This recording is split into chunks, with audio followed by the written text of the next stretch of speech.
Terima kasih atas kehadirannya. Hari ini saya mendapat tamu atas undangan dan kesepakatan tentu saja untuk ketemu hari ini, yaitu Komnas HAM dan Komnas Perempuan, Komnas Hak Asasi Manusia dan Komnas Perempuan. Ini akan sudah tadi secara lisan menyampaikan laporan tentang hasil-hasil tugas konstitusionalnya sebagai lembaga yang dibentuk berdasar undang-undang, yang undang-undang itu berdasar konstitusi, sehingga itu termasuk tugas konstitusional juga, yaitu dalam rangka pemajuan HAM, perlindungan dan pemajuan HAM, kemudian perlindungan untuk perempuan dan anak-anak yang juga terkait dengan HAM. Nah, ini kaitannya yang disampaikan hari ini tadi terkait dengan peristiwa Duren 3, yaitu yang lebih dikenal sebagai kasus Sambo. Nah, ini laporan resminya disampaikan kepada pemerintah melalui saya.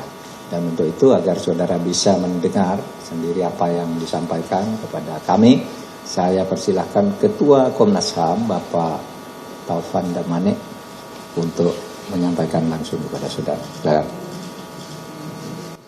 Terima kasih Pak Menko Polhukam yang saya hormati.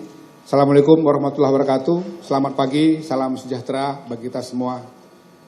Kami tentu saja mengucapkan terima kasih kepada Bapak Menko mewakili pemerintah Republik Indonesia, karena sesuai dengan Undang-Undang 39/1999 untuk isu-isu atau kasus-kasus hak asasi manusia tertentu yang diselidiki oleh Komnas HAM, memang ada kewajiban dalam undang-undang tersebut untuk kami menyerahkan laporan kepada Presiden Republik Indonesia, dalam hal ini diwakili oleh Bapak Menko, dan nanti juga kepada DPR RI. Teman-teman sekalian dan seluruh masyarakat yang menyaksikan acara ini, sebagaimana kami sampaikan tempo hari, laporan ini adalah laporan Komisi Nasional Hak Asasi Manusia. Dalam beberapa isu tertentu kami memang meminta bantuan kepada Komnas Perempuan untuk memperkuat laporan kami. Kami tentu akan menyampaikan secara umum laporan kami.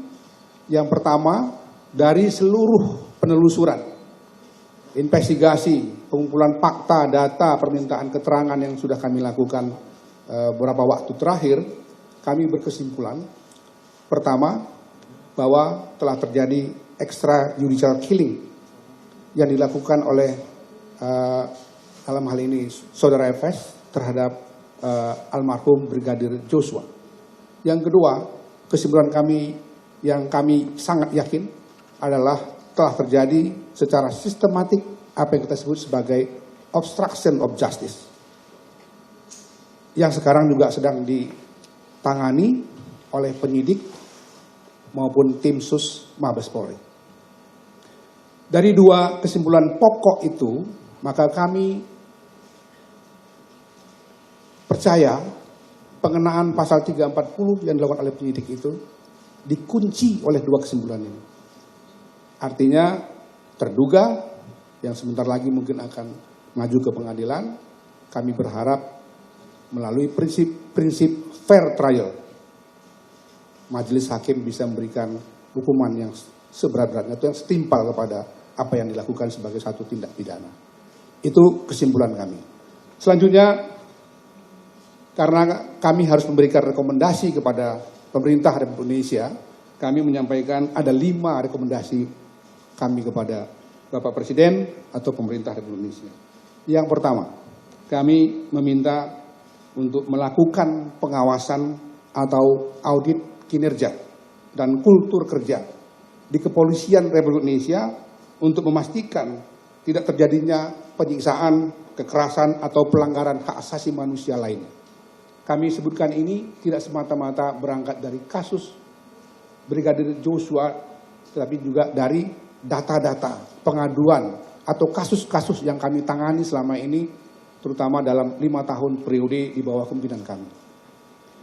Kedua, kami meminta kepada Bapak Presiden untuk memerintahkan Kapolri untuk menyusun suatu mekanisme pencegahan dan pengawasan berkala terkait penanganan kasus kekerasan, penyiksaan, atau pelanggaran HAM lainnya yang dilakukan oleh anggota Polri. Seperti yang sekarang kita alami, anggota Polri-nya, bahkan pejabat tingginya yang melakukan tindak kekerasan atau penyiksaan itu. Maka diperlukan menyusun suatu mekanisme pencegahan dan pengawasan berkala.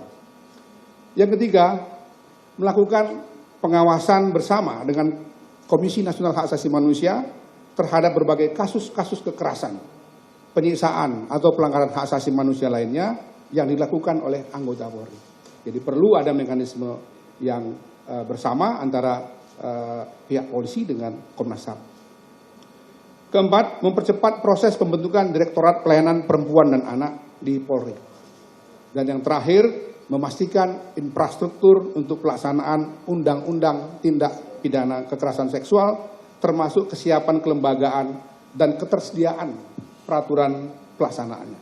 Kita tahu ini undang-undang baru yang diputuskan pada tahun ini masih membutuhkan kelengkapan infrastrukturnya. Karena itu kami berharap pemerintah Republik Indonesia memastikan penyiapan infrastruktur dan peraturan pelaksanaan dari Undang-Undang TPKS yang merupakan hasil perjuangan dari begitu banyak aktivis hak asasi manusia, terutama aktivis perempuan. Terima kasih sekali lagi kepada Bapak Menko Polhukam yang selama ini sudah bekerja sama dengan kami, berkoordinasi dengan sangat baik, sehingga kemudian kita bisa menyelesaikan tugas-tugas penyelidikan pemantauan sebagaimana amanat Undang-Undang 39/1999. Assalamualaikum warahmatullahi wabarakatuh.